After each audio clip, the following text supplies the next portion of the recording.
Somos mucho más de los que nos gobiernan. No tenemos miedo, respeten la patria.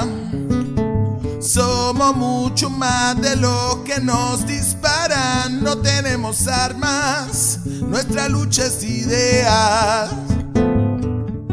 Solo el pueblo salva al pueblo, y si tu voz se calla, se apaga el fuego de la libertad. Y no queremos eso, porque somos diversos y creemos en la justicia social y luchamos por la dignidad.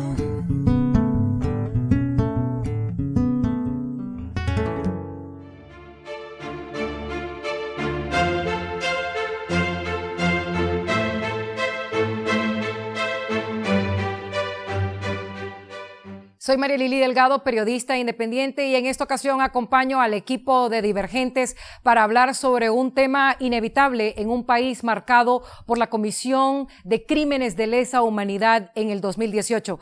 Me refiero a la justicia transicional. Es un concepto amplio que consta de pilares como memoria, verdad, justicia y no repetición. Estos pilares han sido claves en países que han sufrido graves violaciones a los derechos humanos, erigiéndose como un camino alterno para la resolución y la reparación de las víctimas, una vía que busca esclarecer las decenas de muertes debido a la violencia estatal ocurrida en Nicaragua en el año 2018. Y esto en pro de la construcción del respeto y garantías judiciales que logren poner fin a la dinámica histórica de la resolución de conflictos a través de la violencia. Cuando se han producido sistemáticas violaciones a los derechos humanos, la memoria de los sobrevivientes es vital, sobre todo en países como Nicaragua, donde los crímenes de lesa humanidad han sido negados por sus autores. Pese a esa negación, la memoria ha resurgido con fuerza por varias vías. Una de ellas, la música. Canciones que se convierten en parte de la historia, la música que llega hasta lo más profundo de nuestras emociones como sociedad, que nos mueve el alma y que convirtió a Nicaragua en una compañera del anhelo de justicia. Por eso Claudia Tijerino conversa con uno de los músicos que en cada acorde reivindica la memoria de las víctimas.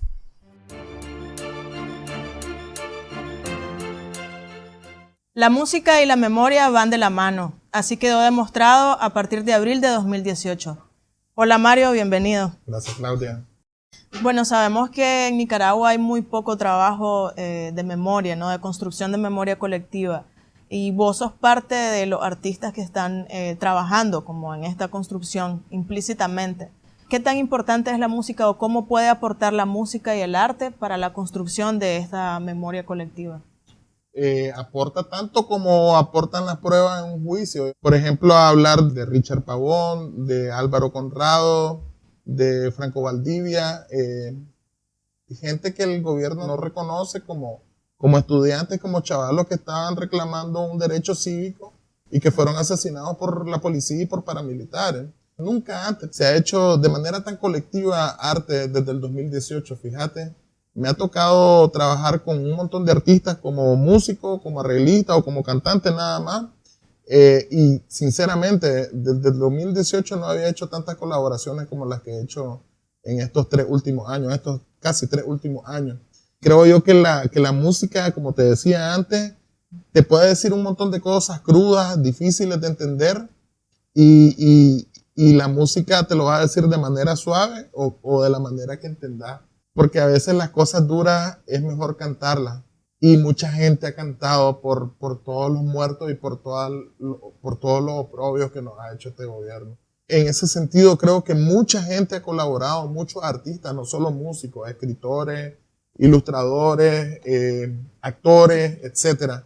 Hay mucha gente que tiene, por ejemplo, que está coleccionando las canciones que han salido desde el 2018 y se habla de más de 400 canciones. O sea, yo creo que ni en el 79 se hizo tanta música, ni tanto arte como ahora. La Ráfaga nació de el sentimiento que te generó a vos al ver el video en vivo de cómo fue asesinado Marcelo Mayorga en Masaya en 2018. Sí. Y eso vos lo hiciste desde tu memoria individual, pero sabemos que la memoria también es colectiva. Así es. ¿Crees vos que esta canción de La Ráfaga se ha convertido en parte de la memoria colectiva de Nicaragua? Sí, creo que sí, estoy seguro. Y no solamente esa canción, pues todo el arte que se ha hecho desde el 2018, digamos, ha sido importante para no caer en la mentira del gobierno, en la normalidad de mucha gente que todavía dice que las cosas están bien. Pues. Hacer La Ráfaga para mí fue sacarme de un bloqueo que tenía desde hace rato y desgraciadamente ojalá no existiera la canción, ojalá no pasó lo que pasó en el 2018, pero pasó y ese es un registro más de todas las cosas desagradables que nos han pasado. Leyendo la letra de La Ráfaga hay una parte donde vos decís no van a desaparecerme a la sombra de su mentira. Actualmente el gobierno lo que ha hecho es una contramemoria, ¿no? Que ha buscado cómo inventar hechos o desmentir lo que realmente pasó.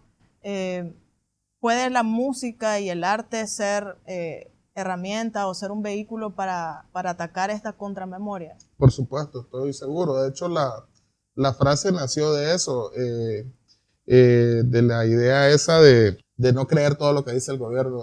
Dice, no van a desaparecerme a la sombra de su mentira, me van a recordar para siempre, porque el arte hace eso, que la gente recuerde las cosas por siempre.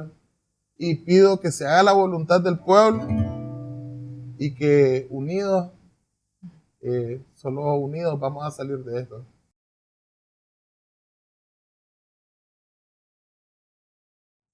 Sonó la ráfaga que abrió mi pecho, un grito de sangre, me ardió la voz por los andenes de un viejo barrio.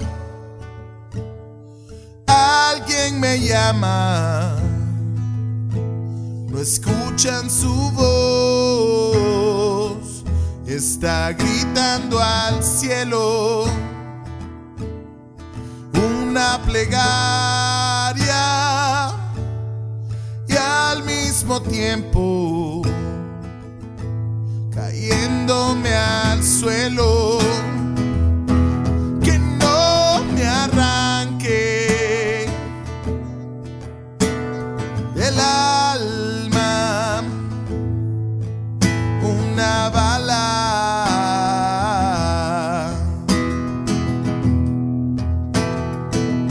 que se apiade del cielo de nosotros por hoy.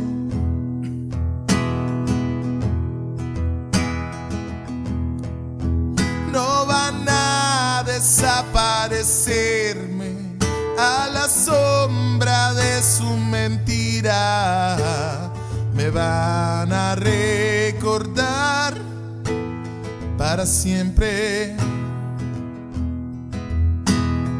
Y hágase la voluntad del pueblo, que si estamos juntos somos más libres, que no me arranque el alma una bala,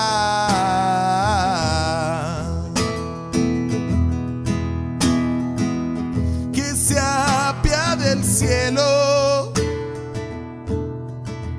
de nosotros por hoy.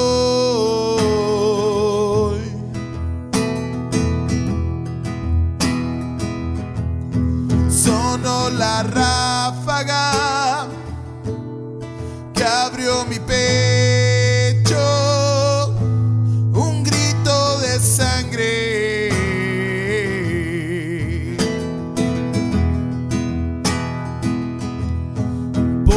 los andenes de un viejo barrio. Alguien me llama,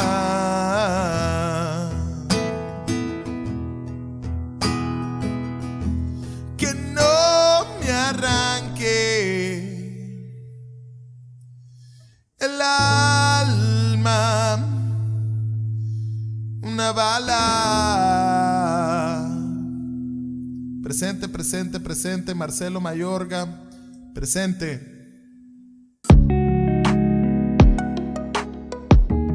La justicia tiene una connotación especial en procesos de justicia transicional y para explicar el porqué, la exprisionera política Yaritza Rostrán conversa con Paulo Abrao. Él es exdirector de la Comisión Interamericana de Derechos Humanos, mejor conocida como CID.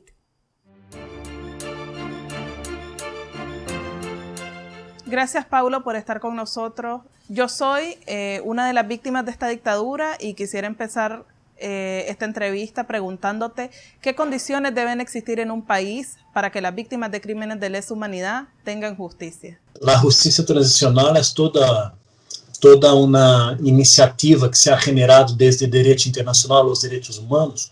Se refiere a un conjunto de medidas judiciales, medidas políticas también, que son utilizadas para promover reparación en relación a las violaciones masivas a los derechos humanos. La idea central es intentar empujar un proceso de rendición de cuentas, porque por medio de la cobranza pública por una rendición de cuentas en relación a las graves violaciones a los derechos humanos, tú puedes generar situaciones en las cuales los gobiernos autoritarios todavía vigentes sean empujados a tener que ofrecer explicaciones y automáticamente genera todo un proceso de desgaste sobre sus prácticas autoritarias y de abuso de poder, o a partir de esa rendición de cuentas intentar acelerar el proceso de transición para que la nueva democracia se pueda instalar.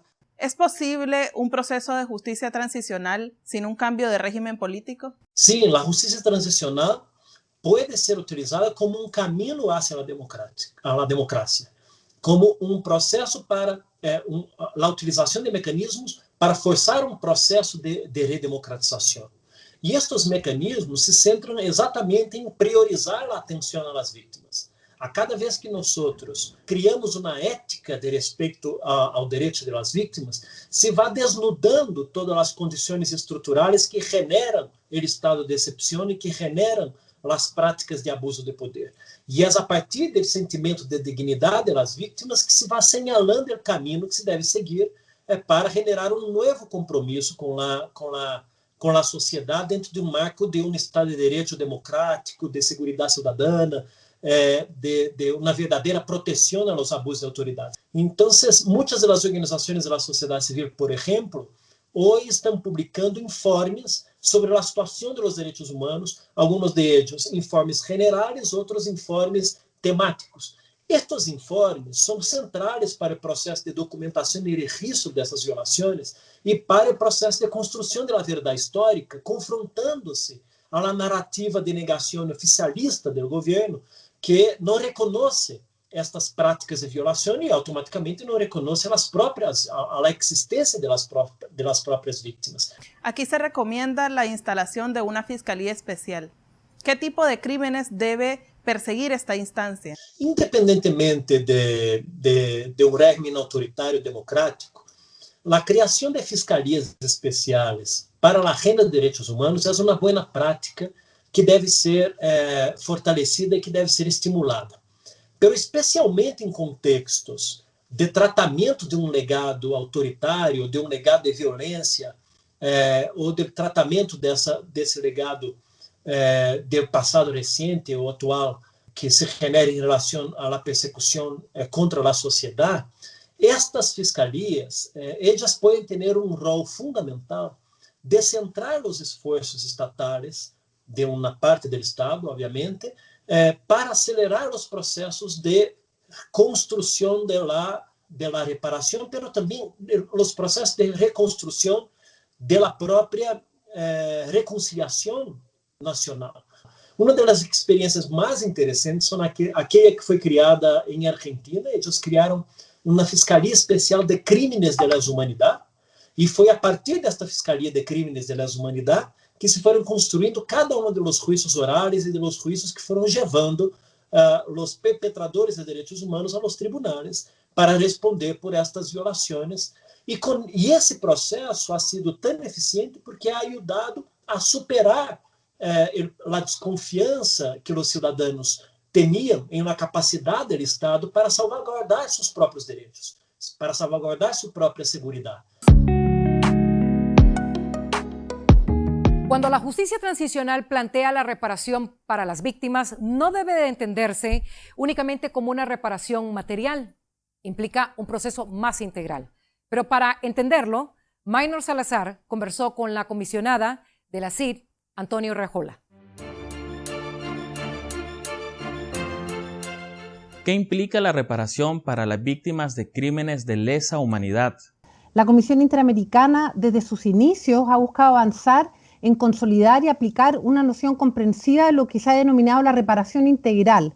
Y este parámetro busca deshacer, en cada caso concreto, los efectos negativos de una violación de derechos humanos y remediar lo que han sido sus impactos dañinos mediante medidas específicas que se complementan entre sí al abordar distintos aspectos del prejuicio que ha sufrido la víctima. Ya que estamos hablando de justicia transicional, señalar, ¿cierto?, que la justicia transicional surge como un intento de las sociedades por resolver los problemas derivados de un pasado de abusos y graves violaciones a gran escala, como la situación de Nicaragua.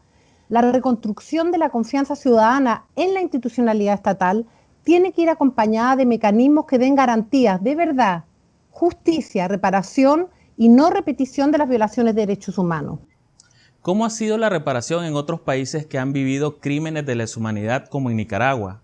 En general, los mecanismos y políticas de reparación son construidas dentro de un proceso que es distinto en cada uno de los países, depende mucho de las fuerzas políticas, del pasado del cual se viene, pasados autoritarios, etc. Los procesos son distintos.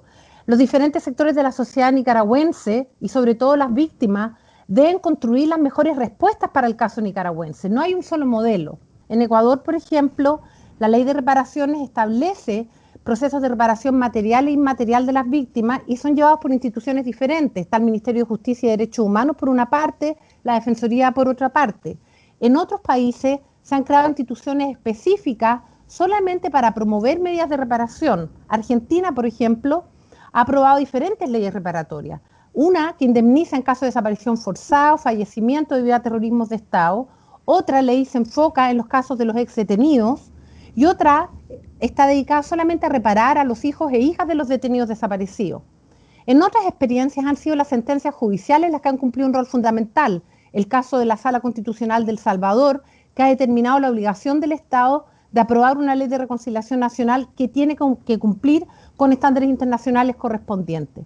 Cada proceso es distinto, pero es muy importante que las políticas sean coordinadas entre las diferentes instituciones que lleven a cabo esta tarea, y es muy importante y más importante todavía la participación de las víctimas y sus familiares y de la sociedad en todas las etapas de la construcción y ejecución de los programas de reparación. ¿Cuál es el riesgo de un país que no repara a sus víctimas? La reparación tiene un efecto no solo para las víctimas, tiene un efecto también desde su perspectiva de reparación hacia la sociedad como una medida de no repetición. Y también en ese sentido la reparación tiene un efecto colectivo, una dimensión colectiva. Y la no reparación, por lo tanto, no solo revictimiza a las víctimas y los familiares y su entorno, quienes han sido las víctimas directas, y sus familiares, que también son víctimas, sino que también la no reparación tiene efecto hacia la sociedad toda, porque cuando hablamos de reparación es muy importante entender que no estamos hablando de una reparación solo económica. La reparación también puede ser estructural, y una sociedad, por lo tanto, que no repara a las víctimas y no repara a la sociedad en su sentido colectivo, tiende a repetir su historia. ¿Y cómo se logra la no repetición en un país como Nicaragua, donde se pretende borrar la memoria? ¿Cómo se ha implementado la reparación en contextos tan difíciles como el de Argentina bajo dictadura, por ejemplo? Willy Narváez le preguntó a Paula Bertol, la ex embajadora de Argentina en la OEA y conocedora de estos procesos en su país.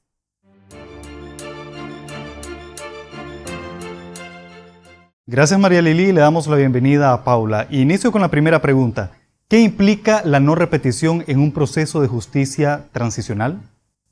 Bueno, la no repetición forma parte de este proceso y tal como lo dice la propia expresión, la idea es sanear las heridas, restaurarlas, hacer todo lo que debamos hacer para que el dolor de lo que significa la violación de los derechos humanos por delitos de lesa humanidad no vuelva a repetirse en la sociedad. Entonces, esto tiene que ver con una cantidad de medidas reparatorias, que muchas veces, por supuesto que eso no es posible, porque cuando estamos hablando de pérdidas de vidas en violación sistemática y masiva de derechos humanos, volver atrás no se puede, pero sí en estos procesos que se habla de memoria, verdad y justicia, también se menciona muchísimo el tema de medidas de satisfacción y garantías de no repetición,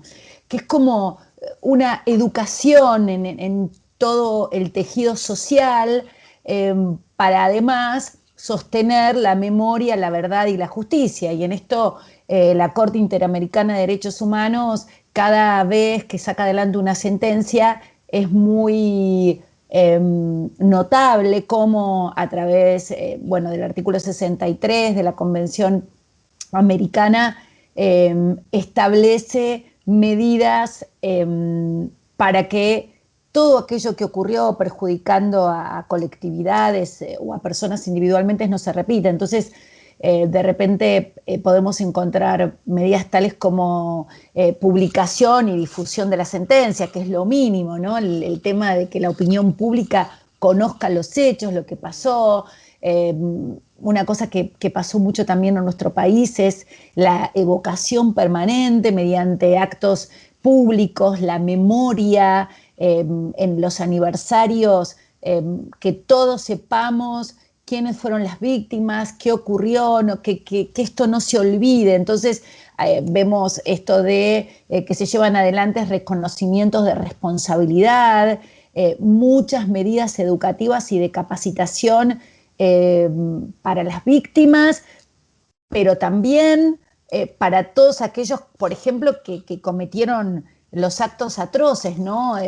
Capacitación para la policía, capacitación para las fuerzas de defensa, capacitación para los distintos poderes del Estado, para que puedan conocer hechos que en su momento dijeron no estábamos capacitados para conocer y por eso justificaron lo que pasaba. ¿Cómo conseguir que la no repetición se instale de manera definitiva en la institucionalidad de Nicaragua, tomando en cuenta la fragilidad histórica frente a los caudillos de turno? ¿Cómo sucedió en el caso de Argentina tras la dictadura militar? Es posible. Nosotros hemos vivido un proceso que se abrió en 1983 con la democracia que llegó de la mano del presidente Raúl Alfonsín, se creó la CONADEP. Por supuesto que hubo muchas idas y venidas. También tuvimos un periodo de impunidad donde se pidió indulto a quienes eran los mayores responsables. Después volvimos a la institucionalidad. O sea, es un tiempo donde también se ve nuestra propia humanidad, donde vamos y venimos e intentamos muchas veces con buenas intenciones restaurar o reparar, pero vemos que a veces no funciona, porque es como poner el dolor abajo de la mesa. Entonces, yo lo que creo que sí es posible, siempre se los digo, especialmente a mis queridos nicaragüenses. Los grupos paramilitares siguen siendo un gran reto para Nicaragua. ¿Es posible establecer la no repetición de violación de derechos humanos con estos grupos operando? Es posible. Es querible, es deseable. Por supuesto que hay que también limpiar a la justicia, porque cuando uno tiene un poder ejecutivo corrupto, también tiene el dedo de esos gobernantes sobre los que fueron elegidos para ocupar los cargos públicos. Entonces, toda la población tiene de alguna manera que pedir ayuda, y muchos casos lo han logrado en el derecho internacional. En el caso de nuestro país, hemos podido, después de tanto dolor, yo creo que ustedes tienen un antecedente muy importante, que fue el GIEI, que actuó rápidamente que estuvo unos meses allí en el territorio y que va a servir de base para que también muchos buenos e íntegros nicaragüenses puedan llevar adelante este proceso. Según la experiencia de Argentina, ¿cómo se establecen condiciones de respeto y convivencia o coexistencia entre la sociedad cuando hay tantas heridas abiertas? Bueno, no fue sencillo, incluso en su momento uno de los partidos políticos más importantes que hoy gobierna, el justicialismo en la CONADEP, no quiso participar, o sea, no se negó a que se lleve adelante, pero no fueron parte. Creo que hoy eso los pone en un lugar incómodo, pero me parece que hay que empezar por las mayorías que desean esos cambios. Nunca uno logra tal vez la unanimidad, por eso cuando yo veo el proceso que ustedes van haciendo, que a veces si se pelean los de adentro, dice el Martín Fierro, un libro muy importante argentino, los devoran los de afuera. Entonces hay que buscar la paz y la unidad, porque estos son, todos estos procesos del que estábamos hablando puntualmente son procesos de pacificación, de diálogo, de encuentro, de buscar cosas comunes, porque seguramente hay muchas cosas que los separan, pero también estoy segura que a la sociedad nicaragüense hay muchas, pero muchas que las unen. Entonces, aliento a buscar esa mejor parte, seguir con la ayuda internacional, con la ayuda de Europa, con la ayuda de los países de América, que estamos viendo que ustedes van por un buen camino si están buscando, como decíamos antes, la memoria, la verdad, la justicia, y que no se vuelvan a repetir los hechos que los desunieron y que los enfrentaron. Para los periodistas, la palabra verdad significa fidelidad a los hechos sobre los cuales se informa. El ejercicio periodístico independiente fue clave para documentar la violencia estatal en el año 2018, pese a que los reporteros y reporteras enfrentaron un contexto represivo. Sobre esto y mucho más, converso con mis colegas de Divergentes.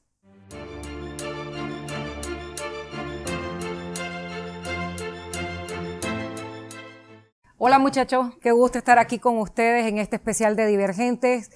Vamos a hablar del papel que juega el periodismo en la reconstrucción de la memoria, específicamente hablando de lo que sucedió en el año 2018. Vamos a empezar con vos, Wilfredo.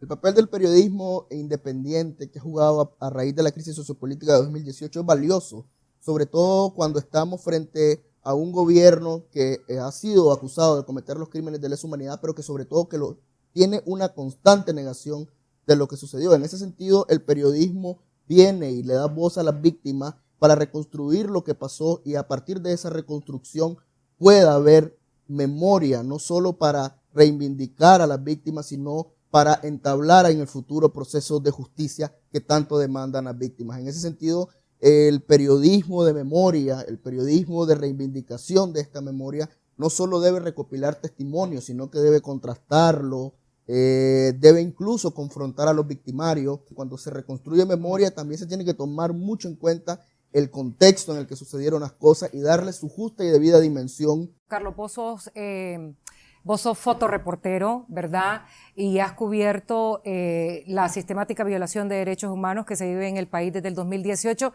pero ¿cómo se construye memoria en un contexto hostil y en un contexto donde los periodistas están siendo asediados y están bajo ataque? Bueno, nosotros vimos los ataques desde el primer día de las protestas cuando estallaron en abril de 2018, en la que vimos incluso acciones coordinadas de la Policía Nacional con turbas pro gobierno para tratar de entorpecer la labor de los periodistas, robando y agrediendo, y a partir de ahí los retos, las dificultades y los riesgos fueron cuesta arriba totalmente. En algún momento los reporteros tuvimos que tomar una decisión de hacer un compromiso y asumir esos riesgos para tratar de documentar lo mejor posible todo lo que estaba pasando durante las protestas. En ese sentido, ya no era solo el hecho de la falta de información que siempre hemos vivido, sino la manipulación de la información, creando un segundo discurso que no existe. Y en ese sentido, la responsabilidad que tenemos los periodistas pues crece muchísimo más, porque nos volvemos testigos también de lo que está pasando para ir generando todos estos documentos que a la larga van a servir para transformar y para que haya justicia por todas las personas que han sufrido. Ahora, ¿en qué momento se construye la memoria, verdad? Si tenés violaciones sistemáticas día tras día. Yo creo que hay dos etapas. La memoria que se reconstruye en caliente a la luz que van sucediendo los sucesos, que uno como periodista está reportando, sobre todo que esté en el lugar. Entonces en ese momento se va documentando, pero es una documentación muy en caliente que no permite, digamos, a la luz de esa intensidad, ver un poco más allá. Entonces 3 años después nosotros en Divergente estamos tratando de hacer ese ejercicio de volver a ver atrás y ver qué se nos quedó por reportar en esos momentos de convulsión y tratar de dimensionar e ir más allá y documentar lo que pasó. Construimos verdad en ese momento, pero ahora estamos tratando de ser un poco más amplio y construir memoria. Y la memoria, como te digo, pasa por hacer procesos más profundos de investigación, de la aspiración como periodistas, como nosotros, quizás de darle que cada víctima cuente su trozo de verdad. Quizás es imposible por la cantidad de víctimas que han existido en Nicaragua, pero por lo menos tratar de explicarle a la sociedad y sobre todo a futuro qué fue lo que pasó en Nicaragua. Carlos, ¿qué opinas vos? Bueno, lo que estamos seguros es que 3 años después el sistema judicial, la fiscalía no ha hecho ningún esfuerzo por tratar de esclarecer los crímenes que se cometieron y ha sido el periodismo el que ha tenido que tomar el papel de tratar de esclarecer, ¿no?, lo que ha pasado. Y en ese sentido también las víctimas, los familiares de las víctimas mortales también han buscado el acompañamiento de nosotros y esperamos que todo el trabajo que estamos haciendo pueda aportar para que en un futuro los procesos de justicia se den.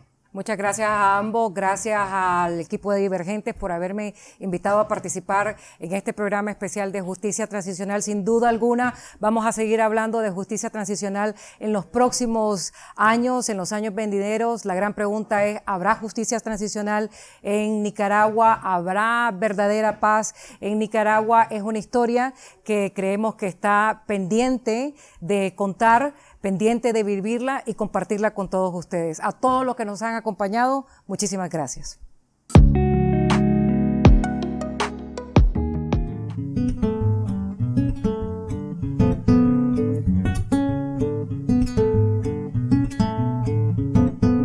Creo en un país que dignifica la lucha de las mujeres, en obreros con pegues y seguridad constante. Creo en la memoria de lo que ya se han ido y lo que vienen guiando. El exilio no es una rendición, no nos olvidamos de quienes desde afuera aún mantienen la causa. Solo el pueblo salva al pueblo y si tu voz se calla, se apaga el fuego de la libertad y no queremos eso. Porque somos diversos y creemos en la justicia social y luchamos por la dignidad. Ay de aquel que mata el bosque, que nos arranca la vida, y en aridez de su pecho solo habita la codicia. Pero hay manos que siembran, hay manos que cuidan a la tierra, a la vida. El futuro florece en las manos campesinas, la dignidad intacta, la patria querida. Solo el pueblo salva al pueblo y si tu voz se calla, se apaga el fuego de la libertad y no queremos eso. Porque somos diversos y creemos en la justicia social y luchamos por la dignidad. Somos mucho más de los que nos gobiernan, no tenemos miedo, respeten la patria. Somos mucho más de los que nos disparan, no tenemos armas, nuestra lucha es idea.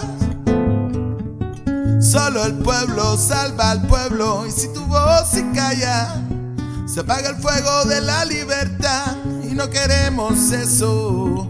Porque somos diversos y creemos en la justicia social y luchamos por la dignidad.